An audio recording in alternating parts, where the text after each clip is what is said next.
Students, welcome to the part 23rd of chapter 7. पिछले part में हमने आपको some important compounds of group 17 कराया था, जिसमें हमने आपको कराया था क्लोरीन। तो क्लोरीन के हमने प्रिपरेशन, हु डिस्कवर्ड इट, ये सारी चीज़ें और केमिकल एंड ब्लीचिंग प्रॉपर्टीज और reaction with NaOH means alkalies and ammonia, that are very important reaction of chlorine. Then we uses में जो आपका इंटेक्स क्वेश्चन भी आया था कि हम क्लोरीन से कौन कौन सी पॉइजनस गैस बना सकते हैं, that is mustard gas, tear gas and phosgene. Phosgene is the most poisonous. Okay, hence consumption of poison can cause to that. Okay, अब हम नेक्स्ट कंपाउंड की तरफ चलते हैं, that is hydrogen chloride. Firstly we will talk about its gases state. Means hydrogen chloride जब हम इसको बोल रहे हैं HCl को, तो इसका मतलब है हम इसके गैसेस स्टेट की बात कर रहे हैं, means it is in gas state. Okay, तो हाइड्रोजन क्लोराइड करने के बाद क्या करते हैं हम, हाइड्रोजन क्लोराइड जो फर्स्टली प्रिपेयर किया था वो ग्लोबर ने किया था। Glauber was the first scientist who prepared the hydrogen chloride, that is HCl gas. So उसी मेथड को हम आज भी यूज़ करते हैं for the preparation of HCl। आप ये कह सकते हैं कि हालांकि बहुत सारी केमिकल इक्वेशन के दौरान जो HCl होता है वो एज ए बाई प्रोडक्ट बनता है, लेकिन एक्चुअल में अगर हमें इसे बनाना है, ठीक है, तो हम कौन सी प्रोसेस यूज़ कर सकते हैं। तो it is prepared by the reaction of sodium chloride and concentrated sulphuric acid. Sodium chloride means NaCl। तो NaCl को जब हम H2SO4 में ऐड करते हैं, you will gate NaHSO4 plus HCl। ठीक है, फिर NaHSO4 मिल गया आपको। NaHSO4 में अगेन हम NaCl ऐड करते हैं और उसको हार्ड हीटिंग करते हैं। ठीक है, हार्ड हीटिंग करने के बाद it will give you Na2SO4 plus HCl। ठीक है, आगे समझ में कि there is only one method of preparation of HCl, that is hydrogen chloride.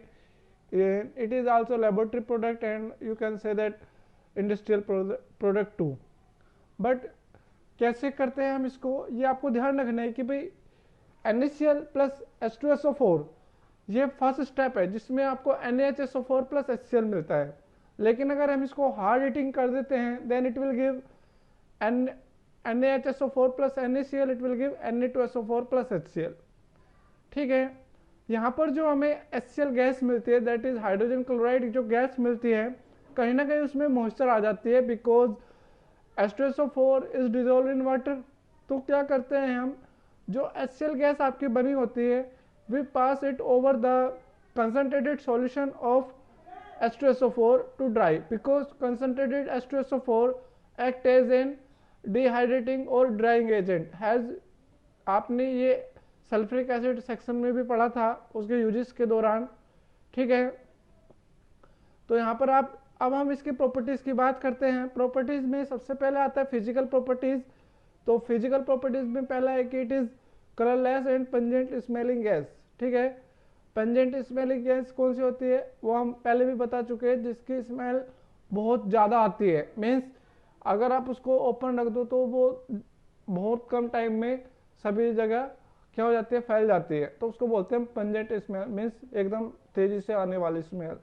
ठीक है, ये कलरलेस होती है।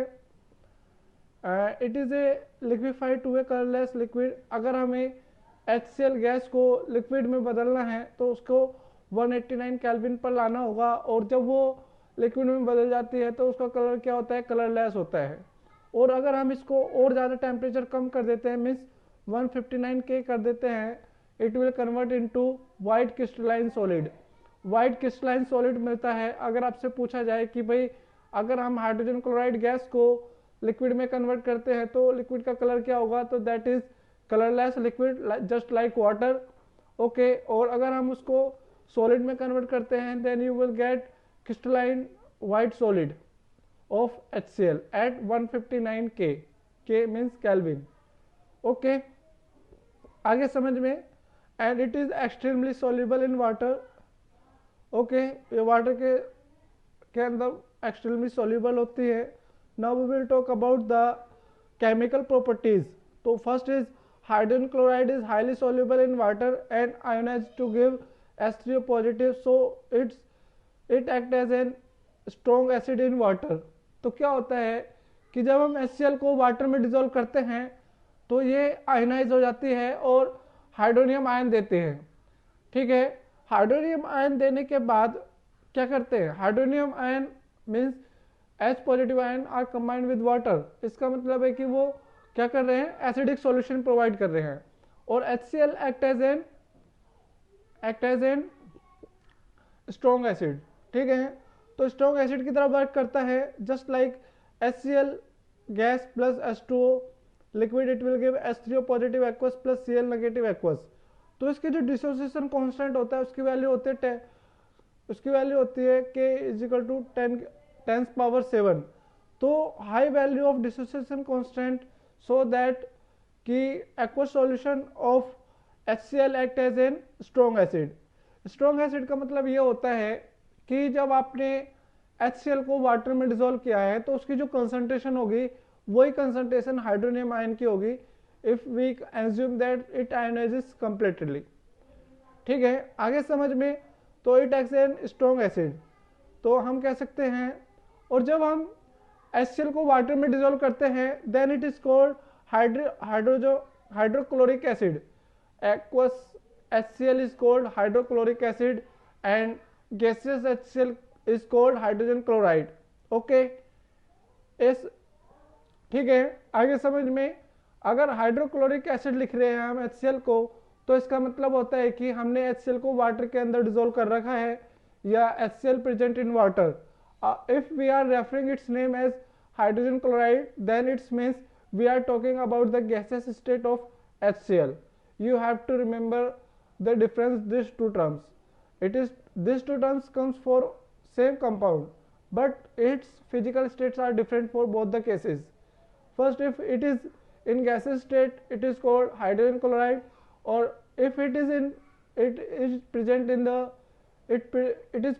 the water then it is called hydrochloric acid in water. Okay, अगर आपको ये याद रखना है। देन रिएक्शन विद अमोनिया, तो जब हम gases HCl means hydrogen chloride की रिएक्शन अमोनिया से करते हैं you will get the white fumes of ammonium chloride that is NH4Cl, that is HCl plus NH3 it will give NH4Cl। Okay, आपको समझ में आ गया कि किस तरीके से हम उसको कर सकते हैं। हम दोनों को गैसेस फॉर्म में लेंगे, दोनों ही क्या होती है, कलरलेस गैस होती हैं, लेकिन जैसे ही ये दोनों आपस में रिएक्शन करते हैं then they will produce a white fumes of ammonium chloride that is NH4Cl। Now we will talk about the aqua regia. What is aqua regia? Aqua regia is the mixture of 3 part of concentrated HCl and 1 part of concentrated HNO3। ठीक है, it is called aqua regia. अगर आपसे पूछा जाए what is aqua regia, तो aqua regia is the mixture of 3 part of concentrated HCl and 1 part of concentrated nitric acid is called aqua regia. Aqua regia is used for the dissolving noble metals just like gold means Au and platinum Pt। ठीक है, अगर आपसे पूछा जाए कि gold and platinum are noble metal, so how can we dissolve them? So we can dissolve them in aquaresia, and whenever we need aquaresia we have to freshly prepare it, because after standing for a time it lose its effectiveness। जो इसकी effectiveness या reactivity होती है वो lose हो जाती है with the time। तो जब भी हमें aquaresia की ज़रूरत होती है उसको हमें freshly prepare करना पड़ता है। 3 पार्ट का मतलब होता है, जैसे आपको 100 ml बनाना है तो 100 ml के हम 4 पार्ट करेंगे, तो 100 को 4 से डिवाइड किया कितने हो गए 25, तो 25 के 3 पार्ट हो गए, 25 into 3 दैट इज 75, और 100 - 75 इज इक्वल टू 25। तो 25 ml तो हम ले लेंगे कंसंट्रेटेड HNO3 और 75 ml लेंगे हम concentrated HCl means hydrochloric acid. ठीक है, अभी हम वाटर में डिसॉल्व हो गया है तो इसलिए उसको हाइड्रोक्लोरिक एसिड बोल रहे हैं। You will have to remember this chemical equation. You can be asked for the dissolution of gold in aquaresia. So it is Au plus 4HCl 4H positive plus NO3 negative plus 4Cl negative. You will get AuCl4 negative plus NO2 plus 2H2O, NO plus 2H2O. And for PT it is PT plus 16H positive plus 4NO2 plus 18Cl negative. You will get 3, यहाँ 3 नहीं लगाया हमने, 3PtCl6 2 negative plus 4NO plus 8H positive 8H2O. These are the two equations showing the dissolution of gold and platinum in aquaresia. ठीक है. Now we will talk about the reaction of hydrochloric acid with the salts of weak acid. जैसे weak acid भी कौन से, sulphite, carbonate and bicarbonate. Sulphite, carbonate और bicarbonate जब hydrochloric acid के साथ रिएक्शन करते हैं, they will give you the chloride salt and water and carbon dioxide and sulfur dioxide, whatever it is. So Na2CO3 plus 2HCl, it will give 2NaCl plus H2O plus CO2. NaHCO3 plus HCl, it will give NaCl plus H2O plus CO2. Na2SO3 plus 2HCl, it will give 2NaCl plus H2O plus SO2. तो आप देख सकते हैं यहाँ पर जो hydrochloric acid है वो सोल्ट के साथ रिएक्शन करता है, because this salts are basic in nature and hydrochloric acid is acid. That's why they form salt, water and carbon dioxide और sulfur dioxide. ठीक है, आगे समझ में. Next we will talk about the uses of hydrogen chloride. अभी तक हमने जो कुछ ज़्यादा नहीं किया है, it is very means it group से Chapter 7 is most of the factual knowledge, based on the factual knowledge. So uses used to prepare NH4Cl. Fumes of NH4Cl are produced by using the hydrogen chloride to prepare glucose from corn starch. ठीक है. For the purification of जो bone black होता है, bone black क्या होता है, जो animals की जो बोन्स होती है उनको बर्न करने पर जो हमें ब्लैक सब्सटेंस मिलता है, that is called bone black. तो बोन ब्लैक के अंदर जो इम्प्योरिटीज होती हैं उनको उसको प्योर करने के लिए भी हम क्या यूज़ करते हैं, हाइड्रोजन क्लोराइड यूज़ करते हैं. And it is use in the manufacturing of various medicine. And HCl it is use in as a laboratory reagent for many organic compounds reactions. ठीक है, ऑर्गेनिक कंपाउंड की जो reactions होती हैं उसमें as a laboratory reagent के तौर पर यूज किया जाता है. ठीक है. Now we will talk about the oxo acids.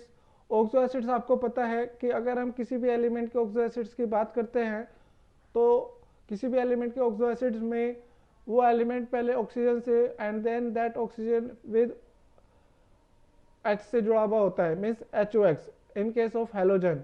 और ये आपको याद रखना है कि जो हेलोजन के ऑक्सो एसिड्स होते हैं वो सभी मोनोबेसिक होते हैं, means they all have only one OH bond. Okay. तो सबसे पहले हम फ्लोरीन की बात कर लेते हैं.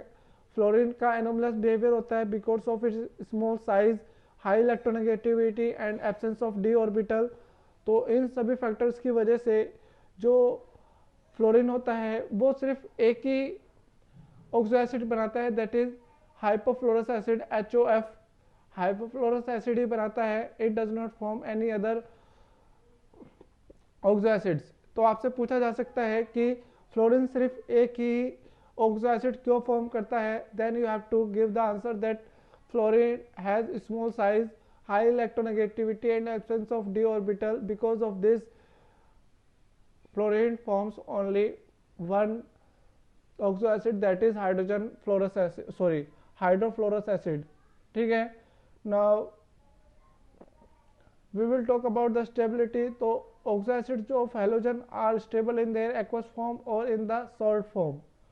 ठीक है, या तो वो सॉलिड फॉर्म में होने चाहिए तो सॉलिड फॉर्म में होने चाहिए, और लिक्विड फॉर्म में वाटर में डिजोल्व होने चाहिए, देन दे आर स्टेबल। ठीक है, और इनके जो एसिडिक कैरेक्टर होता है वो इंक्रीज होता है as the number of oxygen atom increases.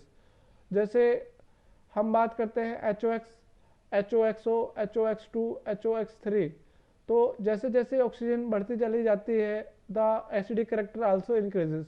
That's why perhalic acid is considered as halic acid and perhalic acid are considered strong acid.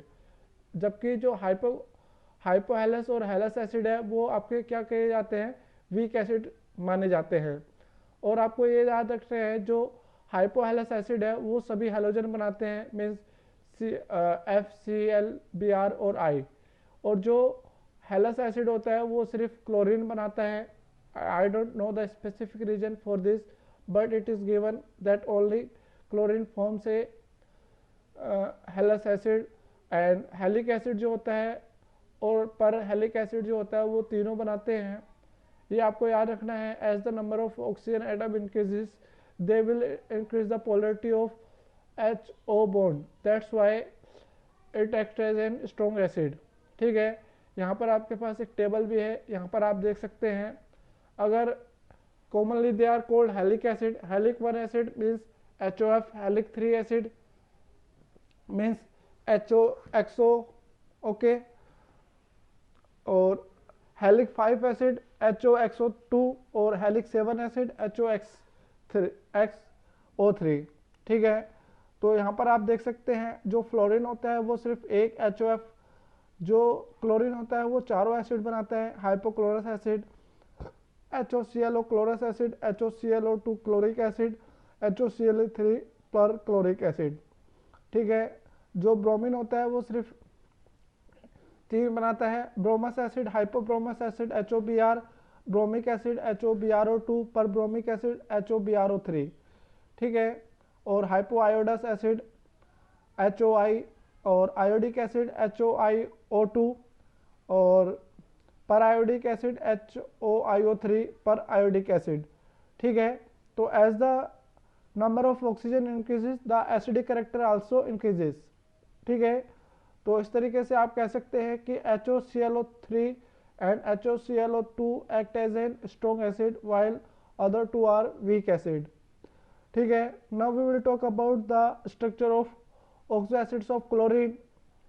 ठीक है, तो इसमें हाइपोक्लोरस एसिड है, तो आपको ये याद रखना है कि हर एक जो ऑक्सो एसिड्स हैं क्लोरीन के, उसमें जो H है वो पहले ऑक्सीजन से and then that oxygen is bonded to the chlorine.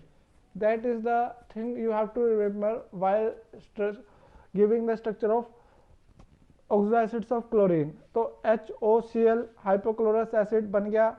ठीक है, और क्लोरस एसिड में जो एक ऑक्सीजन है, यहाँ पर आप देख सकते हो हाइपोक्लोरस एसिड में क्लोरीन के पास 3 लोन पेयर है, फिर क्लोरस एसिड में एक ऑक्सीजन डबल बॉन्ड से आके जुड़ जाता है, तो वहाँ पर उसकी एक लोन पेयर कम हो जाती है। ठीक है, फिर क्लोरिक एसिड में एक और ऑक्सीजन आके उससे जुड़ जाता है, देन उसके पास क्लोरीन के पास एक और जो लोन पेयर होती है वो कम हो जाती है, because that lone pair is consumed in forming the double bond with the oxygen. Means वो ऑक्सीजन जो लोन पेयर होती है क्लोरीन के ऊपर, वो ऑक्सीजन के साथ डबल बॉन्ड फॉर्म करने में कंज्यूम हो जाती है। पर क्लोरिक एसिड में क्या होता है, तीनों जो क्लोरीन की Cl है, ये सॉरी मैंने C लिख दिया गलती से, पर क्लोरिक एसिड में जो क्लोरीन की तीनों लोन पेयर्स होते हैं वो सभी तीनों लोन पेयर्स अदर 3 ऑक्सीजन के साथ डबल बॉन्ड बनाने में कंज्यूम हो जाती हैं, और एक ऑक्सीजन के साथ thus you will get the perchloric acid। and you have to remember in all of the oxo acids of chlorine atom has the sp3 hybridization। ठीक है, जैसे फर्स्ट हम हाइपोक्लोरस एसिड की बात करते हैं तो यहाँ पर 3 लोन पेयर और एक बॉन्ड पेयर है, टोटल हो गया 4, और 4 के लिए क्या आता है sp3। क्लोरस एसिड के अंदर आपके पास क्या है, 2 बॉन्ड है और 2 लोन पेयर है, दैट इज 4, 2 + 2 = 4, तो 4 के लिए क्या आता है sp3। नाउ क्लोरिक एसिड के अंदर भी आप देख सकते हैं क्या होता है, 3 बॉन्ड पेयर है और एक लोन पेयर है, दैट इज sp3 हाइब्रिडेशन, और यहाँ पर क्लोरिक एसिड में क्लोरीन के ऊपर कोई भी लोन पेयर नहीं है और 4 जो है वो सारे बॉन्ड पेयर्स हैं, दैट इज पर क्लोरिक एसिड। ओके, तो आज के लिए सिर्फ इतना ही। इस वीडियो को लाइक कीजिए, शेयर कीजिए, और अगर आपने चैनल सब्सक्राइब नहीं किया है तो चैनल सब्सक्राइब कीजिए, और घर पर रहिए, सेफ रहिए, and keep studying and keep asking your doubts and solve as many as question you can for the better understanding, and so that you know that how the question are asked from group 17 or group 18, sorry group 18 अभी हमने कराया नहीं, group 16, group 15, and you will be pleased to know that now you have to cover all of the organic and all of the NCERT books। okay, group 15 भी पढ़ना है और physics और solid state भी करना है, ठीक है। तो आज के लिए सिर्फ इतना ही। घर पर रहिए, सेफ रहिए, थैंक यू।